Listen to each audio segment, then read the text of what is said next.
Welcome to In It to Win It. This is Steve Barton, and thank you for tuning in. I also thank you for your patience here. I've been moving. I just bought a house, and I'm outfitting it to get it ready to rent. And so it's been a process. It's a lot of fun. I enjoy construction stuff like this, and so it's been a lot of fun. But it's also been very challenging. Trying to get stuff. There's been supply issues that I've certainly noticed. You can probably tell by the background here, what we're talking about is supply chain issues and how it is related to China. Um, Another quick tip that I learned from my dad when hiring someone is remember the three words: good, fast, and cheap. Pick two. That's all you get. You can't have all three. Okay, so if it is good and fast, it's not going to be cheap. And if it's fast and cheap, it's not going to be good quality. And if it's good and cheap, it's not going to be fast. Okay, I've yet to disprove that. I have yet to disprove that. Okay, so today we're talking supply chain issues and as it directly relates to China. Check this news story out from Fortune magazine. Okay, I'm going to have to talk a little bit in code here so that we don't trigger an algo, but I think everyone understands what I'm saying when I say cerveza sickness, and I think everyone understands what I'm saying when I say this word right here: people have to stay in their homes. Okay, China's pervasive sickness, people stay in their homes, is inflaming the world's supply with 1 in 5 container ships stuck out of congested ports. Okay, this is from Daniel Stanton. It's going to be really bad when we're talking about goods coming out of China. It's not just the finished products we buy directly, but it's also a lot of parts that are crucial to manufacturing other things that we buy too. So one thing that China has become extremely good at in the last several decades is they're very good at manufacturing. They're very good at making things and then shipping it off to the rest of the world. And as Americans, we're very good at printing dollars and giving them to China in exchange for these goods. Okay, so we've been trading for decades dollars, and they've been giving us stuff. I think that is going to change, right? People are getting away from the dollar. They're not buying treasuries and bonds anymore.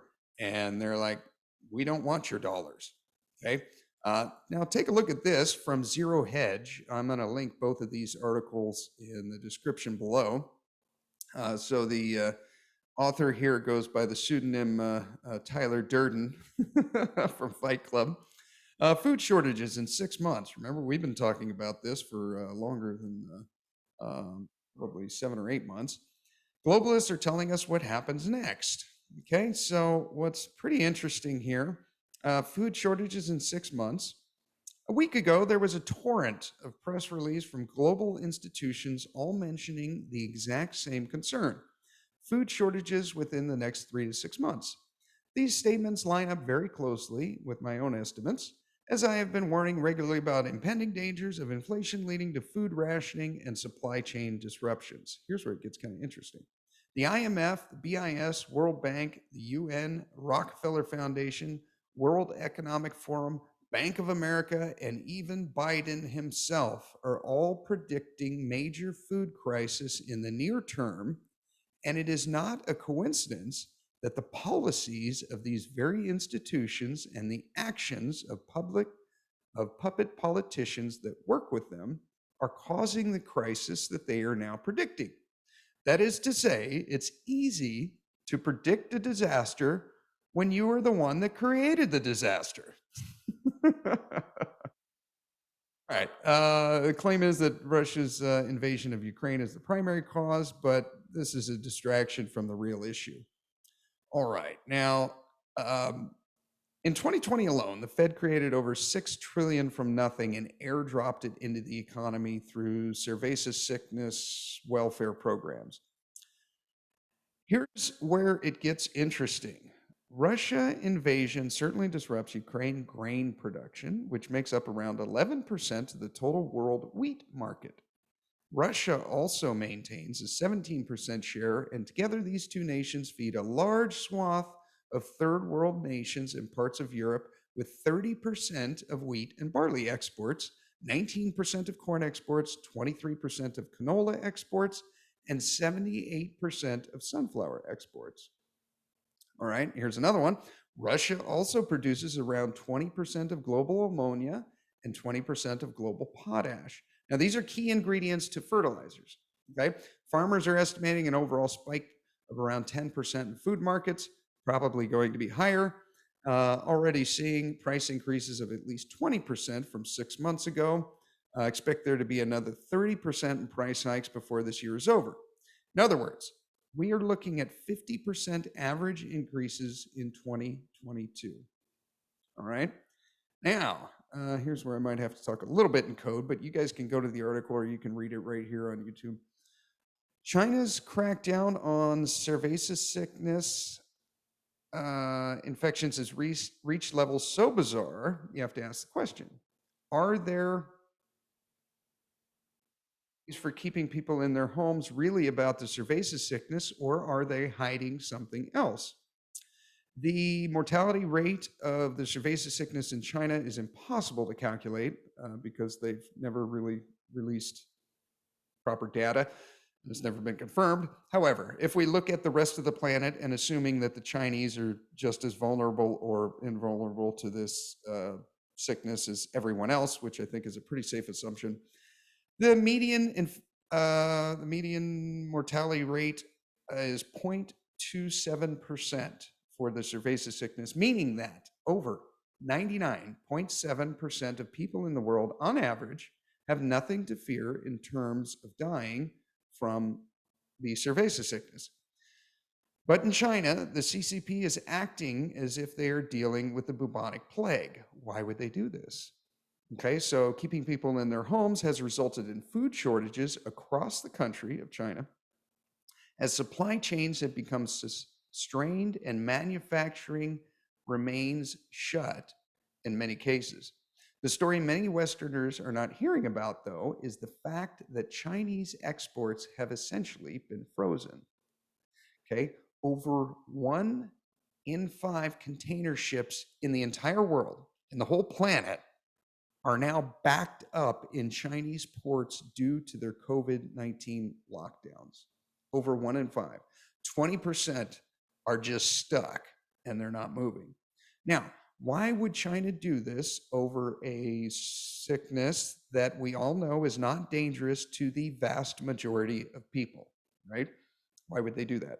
Why institute the worst, keeping people in their homes in the country so far and starve their own people when the majority of Western governments have now given up on their pandemic fear-mongering and forced medicine agenda? All right. The author would suggest the possibility that China might already be engaging in an economic war that many Americans and Europeans do not even realize is going on.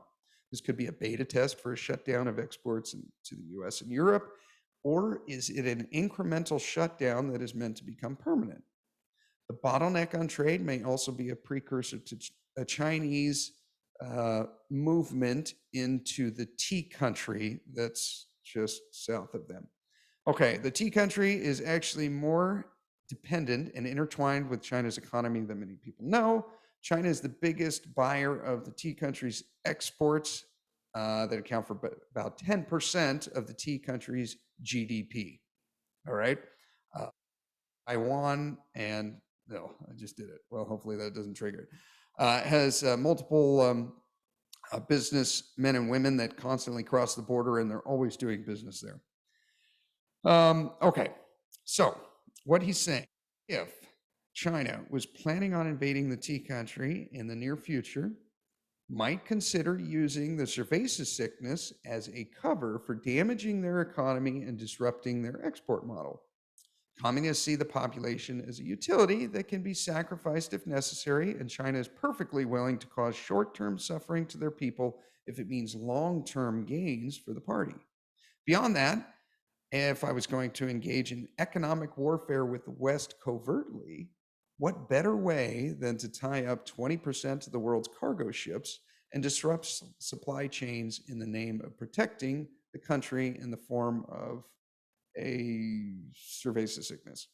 All right. So basically, what we're getting at here is what can we do about this as Americans and Europeans and Australians and people outside this zone? I, I think one of the basic things that we talked about on our last video is simply get some food. It should be apparent to everyone watching the show that food prices are increasing. That's not going to stop. Fertilizer, these container ships just backed up. It's only going to get worse. So get yourself a lot of food, and food that's not going to expire, food that you're going to eat anyways, right? And it will never be cheaper than now, right? I think what a lot of the politicians don't realize is they're trying to pump all this stimulus and all these extra dollars into the economy, but we don't need extra dollars. We need more stuff. Okay. If the grocery stores were full of food, the prices would naturally come down because we have supply. If you limit the supply, but you pump more dollars into the system, if the food is not on the shelves, it doesn't matter how many dollars you have, it ain't there, so you can't buy it. I'm recognizing that refurbishing and doing construction on this place is I go to buy regular household goods like shower curtains, and there just aren't any. If a shower curtain is normally $7 and I've got $300 in my pocket, that $300 doesn't do me any good because there are no shower curtains. I can't even buy one for $300 because it's not there, right? We need more stuff. We don't need more dollars, right? As another thing that China is very good at is assembling and shipping out electronics, computers. iPhones are going to take a big hit. If you are on the fence as my phone is starting to be a little on the fritz, it might be time to get a new one, now's probably a pretty good time. If you need any electronics or computers or printers or things that are very common to be assembled and then shipped out of China, they locked it down. The biggest port in the world is closed. So kind of what we have here is what you got. And once it's gone, it ain't there anymore. So actionable steps: create some extra food surplus that you can store and isn't going to go bad for a long time. And get any electronics and extra stuff that you see that you're going to need anyways. Just get it now. I change the oil on my car and the filters. I do the maintenance on that. I got a year's worth of supply of filters and oil and gear oil and things that I'm going to need for my truck. Buy it now. It'll never be cheaper.